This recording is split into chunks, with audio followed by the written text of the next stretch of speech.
ইসরায়েলকে আপনি ধ্বংস করুন, ইসরায়েলকে আপনি ধ্বংস করুন।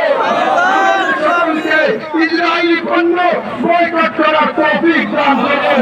ইয়া আল্লাহ, রাষ্ট্রপ্রধানকে ইসরায়েলি পণ্য বাংলাদেশে প্রবেশ না করার মতো সুযোগ করার তৌফিক দান করুন। আমরা সকলে আপনার দরবারে ফরিয়াদ করছি, কত মানুষ কাছে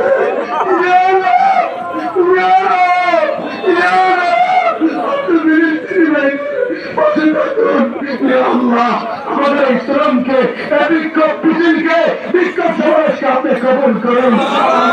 হেফাজতে রাখুন, মুসলমানদেরকে হেফাজতে রাখুন।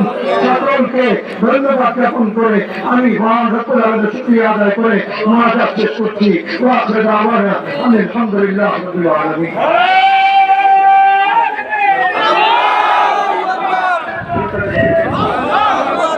আমরা ওখানে গিয়ে শেষ করে দেব। সকল ইমাম সাহেবদেরকে বাজারের সামনে যাওয়ার জন্য অনুরোধ করছি।